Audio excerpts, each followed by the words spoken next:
All right, well, welcome. Appreciate everyone being here. Obviously excited about today with the report of our guys, and then getting into tomorrow, obviously with camp starting. So, we're extremely excited about where we sit today, and being able to get into tomorrow and start our process. What's the process been like today for the guys? So those guys, I mean, right now we got a noon lunch. Those guys are meeting for lunch, and then once we go from that, we'll go right into meetings at 1 o'clock. Compliance, nutrition, medical, strength and conditioning. Then we finish up with some team meetings, and then get into position meetings the rest of the evening with another dinner, with the dinner this evening as well. And the first few days, obviously, you're going to be in just shorts and shirt, and just kind of talk about those first few days and what do you expect out of those? Yeah, so you got those first 5 days. The first 2 are in helmets only. The next 2 days are shells, and then the 5th day you can get into pads. So again, I mean, what we've done is set up the practice schedule and just set ourselves up for fundamentals, technique, and scheme just early on, going back through it. And we've talked about, and I'll meet with those guys here at 1:15. Is just really the continuation of spring ball. What you'd like to do is with what happened in the summer going into tomorrow, you would like to pick up where you left off, being day 16. That's the challenge we're going to give to our guys about being really good about that. So, we had a spring, get an opportunity to see where you're at personnel-wise, scheme-wise, fundamental-wise, the things we need to work on, transition into the summer. Those guys did a great job taking ownership and leadership, being able to do those things on their own this summer. And here we sit, today, being able to go do that tomorrow, and start it there. But with us, it starts with the fundamentals. Just like I said, I've cut time in that schedule where it's going to be heavy fundamentals and technique, going back and make sure we're teaching that and those things, tackling, taking care of the football, and then just alignment and assignment and scheme. Coach, you mentioned summer. Is there any player that is not going to be ready to go day 16, as you call it, due to some kind of injury or some kind of something or other? Yeah, I'm not going to release any of those injuries. We have everybody there? Yeah, everybody will be in camp. Okay. Everybody's going to be practicing. Yeah, everybody will be in camp, yep. How comfortable are you with, considering it's your first year and your first recruiting class, with your whole playbook being open with the players knowing it? Yeah, I mean, there's still room. We still got stuff to install and still room for that growth, I believe, on both sides of the ball. Special teams as well as those phases continue to get installed and those schemes continue to get installed. And just the growth and what are our guys able to, number one, go out and execute and be able to get produce and results with, and then just see where we at, about what's a great fit in all 3 of those phases. About our guys being able to go out and do those things that we're asking them to do and coaching them to do and be able to get the results that we want from it. Considering the tempo you want to play at, how about conditioning-wise? Are they close to? Yeah, I where you mean, want to be again, right go now? back to the summer. I mean, we had a really great summer. Coach Little and his staff did a great job preparation to get into today. And, what we do in the summer and the way we work and the way we plan that is that you get to tomorrow in camp shape. And then throughout camp, you'll continue to get in shape, for the games. And those are the continuation we'll see over the next, really 25 practices leading into August 31st. Coach, with the tight ends, I know you like to use your tight ends in your offense. You're pretty light on experience in that position. Just how do you feel about that going into camp? Yeah, I feel good. Jake Logan had a really good summer. Trey had a great summer as well. So just really excited about those 2 guys. I mean, their work ethic through the summer and the time and effort they've put into being a really good football player really will culminate tomorrow. We'll see that and what they can do on the field. Obviously, we got a practice from the spring of what their capabilities are. We're excited about those guys and what they can go do productive-wise for us. And what do you hope with the first few days of practice? Obviously, you can't do, can't put pads on or anything. What do you hope to achieve in those first few days? Yeah, just fundamentals, technique, alignment, assignment, scheme. I mean, obviously everything will be filmed, so you're going back and being able to coach that to our kids when they come back for afternoon meetings. But just you're looking for carryover from that information and all of those phases I just talked about. And guys having great energy, and that's one thing we will have. From a coaching standpoint, from a player standpoint, just the energy you know, the enthusiasm that we want to carry throughout camp. Coach, from our earlier conversation, it was obvious when we talked, there's still a lot of questions. If you had to isolate that one question that has risen to the top as you prepare to get these guys out on the field again, what would that question be from a position group standpoint?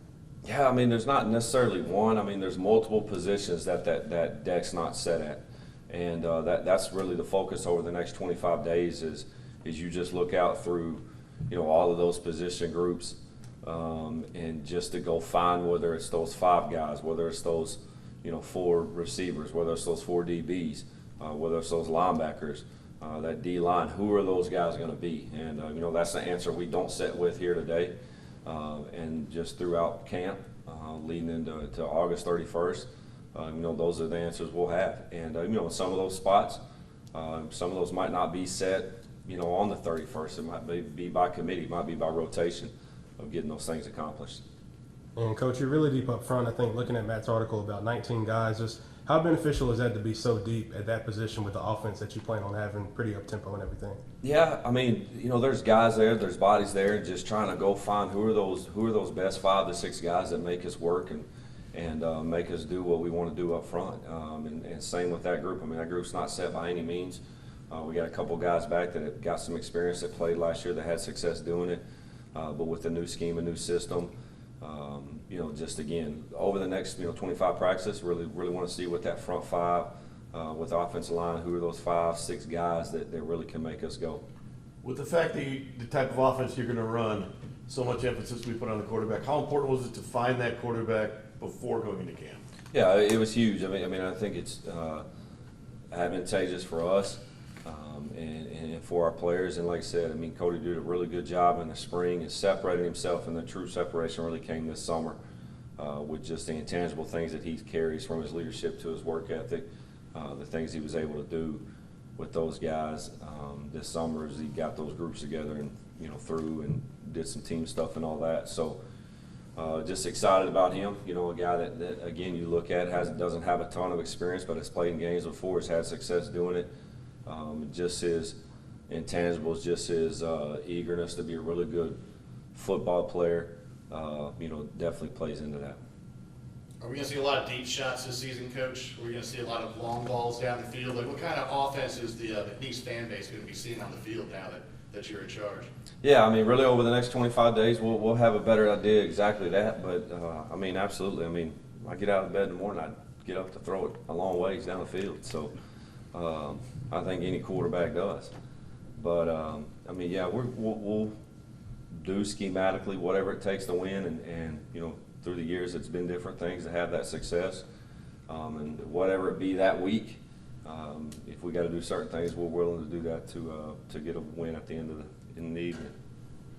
You got the starting quarterback name, but just how important is it for you to figure out that second and third string quarterback, especially considering the lack of experience they have? Yeah, those guys, you know, a couple of those guys with Matt, I mean, with Keller and Gardner, both of those guys got reps in the spring, and then you got the freshman and Cade. He's a really talented kid, so just excited about the development of those 3 guys. That's the key, is to continue to develop those guys through camp. Just because, you know, naturally when you get into the season, their reps get diminished a little bit.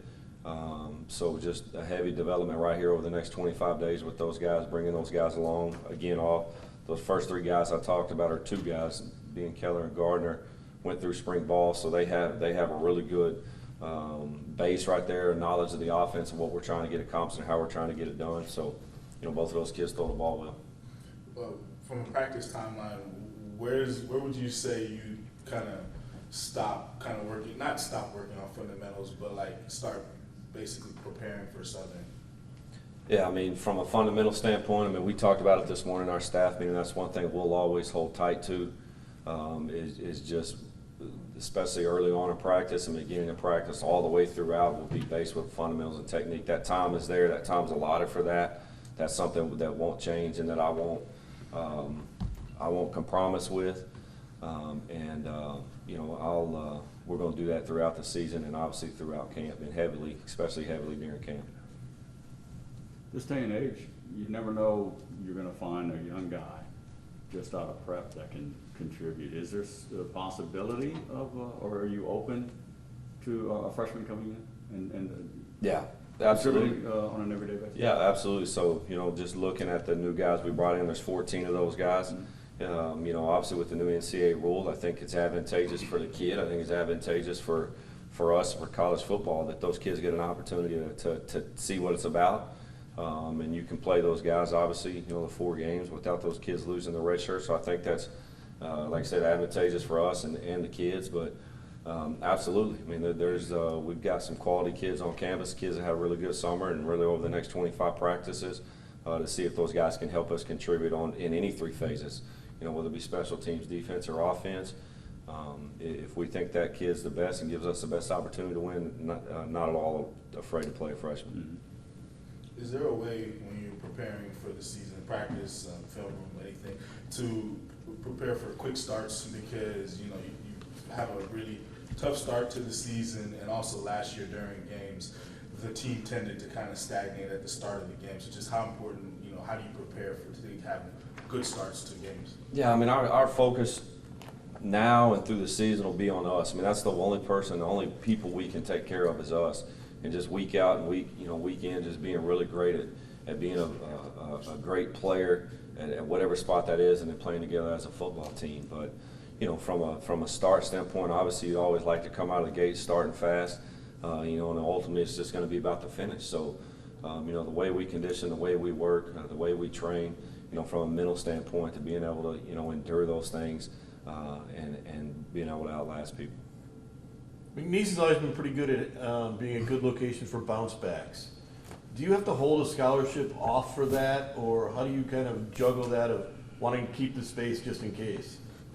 Yeah, I mean, I think, McNeese and obviously being at this level before, and especially with the transfer portal across the country, it probably used to just be more restricted to probably FCS or Division II, but with the portal, I think a vast majority of people across the country at a lot of places have held a spot or two just because you never know. You never know what's going to happen right here towards the back end with the portal and just the accessibility of those kids. I mean, all of a sudden you can wake up the next morning and you got a D-line guy that fell in your lap. So I think this just kind of changed the game of college football with the transfer portal at all levels. Used to, I think it was more restricted to FCS Division II with the bounce backs, but now with the portal, those kids, whether it be a grad transfer or just a transfer and they're using their one-time transfer, I mean, now they have access to pretty much any team across the country. Well, an unnamed coach in the last few weeks got on a soapbox about that. Your thoughts on it? You kind of brought light to it in regards to the transfer portal. I mean, are you supportive of this more liberal movement of players, be it FBS, FCS, vice versa? Yeah, I mean, I'm probably split down the middle. I mean, I think I've blessed the portal, and I think I've cursed the portal. So, I mean, it has its goods and its bads, and they'll ultimately start making different decisions on that. As of right now, we've benefited with 7 guys that we've gotten in, in the school and on campus, this summer. So, we're excited about that. When teams, I know, run the up-tempo offense, you want to run as many plays as possible. Do you have an ideal, like a goal of how many plays you'd like to run per game? No, I mean, whatever it takes to win, and those numbers have varied, throughout the years, and they vary from game to game, situation to situation about how many plays or what amount of plays it's taken us to win. And obviously, I've always had a good feel about the game of what's going on in all phases to be able to dictate that and let it ride with those. But there is no set number. There is no going into a game. It's just as the game goes on and the flow goes on. I mean, what do we need to do to win? And if it goes down that path, then we're willing to do it. All right, Coach. Appreciate it All right, again. appreciate it. Thank you guys for coming.